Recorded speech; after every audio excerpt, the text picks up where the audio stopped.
Hello, it is 12 noon in Tripoli at 6 a.m. on Wall Street. I'm Monita Rajpal. You're watching CNN, the world's news leader, and this is World One, live from London. Street battles, bombed out buildings, a city under siege. The battle for Sirte is key for Libya's new leaders. In fact, they say they won't declare the country liberated until the city has fallen. CNN's Dan Rivers is live for us inside Sirte. He's joined us now with the latest from there. Dan. Yeah, well, Monita, the battle is still ferociously underway behind me. And let me just stand out the way you can have a look. This pall of black smoke on the horizon here, that is... Dan, thank you so much for that. CNN's Dan Rivers reporting to us there from Sirte. It is crunch time for the finance ministers of the world's leading economies. They're in Paris as we speak, putting their heads together to try and fix the ongoing European debt crisis and the faltering global economy. A sense of urgency is growing. The finance chiefs are under plenty of pressure to produce, and the G20's heads of state are gearing up for their own summit in November. On top of all of that, grassroots Occupy Wall Street protests have gone global. And they're growing. CNN's senior international correspondent Jim Bitterman joins us now live from the heart of Paris. Jim, tell us a little bit about the meetings today. I mean, is it more about people talking and less about solutions? Well, this is basically a precursor to the meeting that's going to take place, as you said, in November when you have the G20 summit. Certainly a question we're all asking. Jim, thank you so much for that. Jim Bitterman there in Paris. We want to see what newspapers around the world are saying about all of this. In Greece, the Kati Marini has the headline, "Who's ruling the country?" Speaking of Greece's inability to make its own economic decisions, the comment piece says the government is simply not governing. It has become an enforcement mechanism for policies dictated by the European hierarchy and the IMF. The markets are a talking point in the Sydney Morning Herald with the headline, "Papered over cracks are no basis for a rally." The analysis piece goes on to say, while markets are rallying and the bulls are doing their best to subdue the growling bears, it's important to look beyond the daily or weekly market headlines. Where are future company earnings coming from? Well, that's what investors will be asking themselves as any rally pushes on. And finally, here in the UK, the Independent's headline is, "Markets have faith in the European High Command." That opinion piece says the markets seem to have decided that when push comes to shove, the European High Command will sort it. They reckon that notwithstanding the vicissitudes of Mr. Berlusconi, the turmoil in the Slovakian parliament, the limited room for maneuver for Angela Merkel, and all the rest, some sort of deal will be done. You're watching World One, live from London. Prime Minister Silvio Berlusconi is facing a crucial vote of confidence in Parliament today. The Premier has warned of a catastrophic crisis and early elections if he loses the vote. Berlusconi called a vote of confidence after his government lost a routine legislative vote, calling into question his ability to govern. Meantime, Rupert Murdoch's media empire is once again caught up in a scandal, this time involving its most prestigious paper. Britain's Guardian newspaper accuses the Wall Street Journal, owned by News Corp, of inflating circulation numbers in Europe. Jim Bolden reports now from London.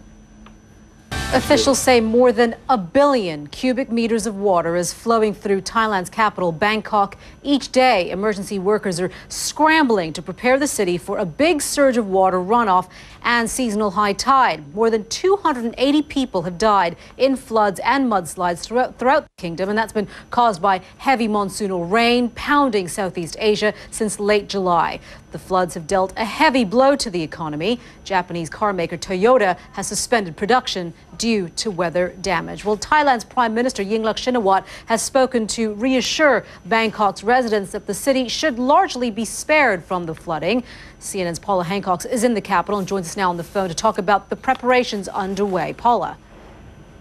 Well, Monita, we've been in the eastern suburb today of Samko. This is still part of the capital, and I can tell you that the flood has already arrived there. We want to get the very latest weather forecast for Thailand. Let's go to Mari Ramos at the World Weather Center with the latest on that, Mari. You know what, Monita, the weather forecast and the tide forecast, because this is going to be very important over the next couple of days. We've been talking about the high tides, and Paula started mentioning and reporting the high tides a couple of days ago. That's because this is going to be one of those worrisome things. We're heading into a full moon. Whenever you have a full moon or a new moon, that's when the tides are higher. Mari, thank you very much for that. There's much more still to come here on World One. Stay with us here on CNN. of a Syrian military officer who fled with his family to Turkey is accusing Ankara of turning him over to Syrian authorities. In an exclusive interview with CNN, Gofran Hijazi says she hasn't seen or heard from her husband, Hussein, in over 2 weeks. Gofran spoke to CNN's Ivan Watson, who joins us now live from Istanbul. Ivan. Yeah, this is the mystery of a man who claimed to lead a army deserter rebellion. Ivan, thank you very much for that. CNN's Ivan Watson reporting to us there from Istanbul. We want to talk a little bit more about the situation in Syria. We are getting some late breaking pictures, I should say, some video pictures of the northern province there in Syria and it's a city called Binish, and it is about 300 kilometers from Damascus, which again I say is about 300 kilometers from Damascus as fighting continues throughout the country there in Syria. Of course, it is very difficult to get an accurate account of what is actually happening in Syria, as a lot of international journalists, including CNN, are not allowed inside the country. We are trying to get as much verification and confirmation from the information as we can. And of course, we'll bring that to you as we get it. There's much anticipation ahead of an announced prisoners swap between Hamas and Israel. Israeli soldier Gilad Shalit is to be traded for more than 1,000 Palestinian detainees. It's the day that one Palestinian family has been waiting for more than 3 decades. CNN's Fred Pleitgen brings us their story. Like every fall, Hanan Barghouti spends her days harvesting olives in the West Bank. It looks like Occupy Wall Street protesters won't be heading for a showdown with New York City authorities today. After all, they had been ordered by Mayor Michael Bloomberg to vacate a city park by 7 a.m. Eastern time. That will be in about 20. There's just over a week to go at the Rugby World Cup in New Zealand, and the excitement has reached fever pitch. Don Riddell has the details with the impending semi-final. That's right. Thanks very much, Monita. Around this time tomorrow, we'll know the first finalists for the Rugby World Cup. And it's a very entertaining match then if he wasn't there.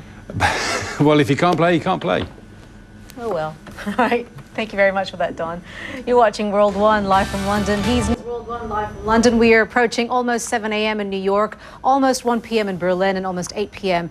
in Tokyo. Here are some of the stories that we're talking about here on World One. Let's begin here, shall we? A disgruntled moviegoer is suing the distributors of the new film Drive because she says there isn't enough driving in the film. She claims the promotion for the film starring Ryan Gosling was misleading and anti-Semitic. On top of that, she's suing the Michigan theaters showing the movie for unspecified damages. A spokesman for the film's distributor tells CNN they don't comment on pending litigation.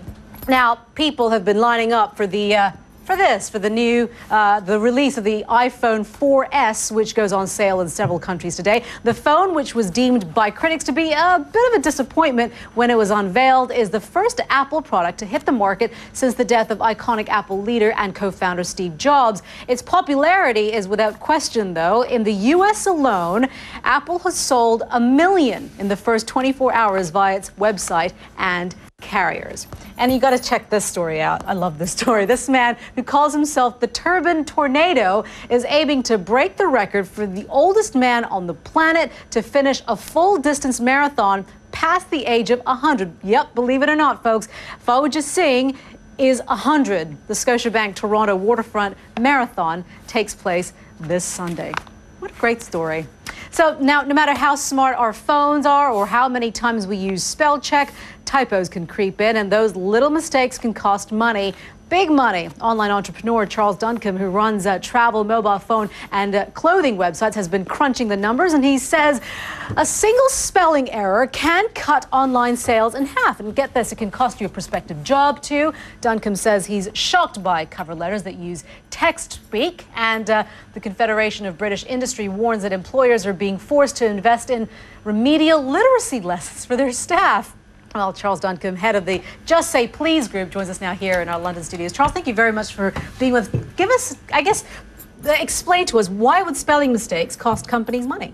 Well, I think it hurts online companies in particular because there's obviously a huge matter of trust when you're dealing with any company online, and you have to communicate through the written word, through web pages. And I think if when you're reading the first sentence there's a big typographical error in there, a grammatical error, then I think your whole sense of trust about that company, especially the credibility of the company. Absolutely, when you're giving your personal details, your credit card details, your email, if they can't get their spelling and grammar right, well, what are they going to do with your details? What specific examples have you come across in terms of how a spelling error has translated into loss of business for people?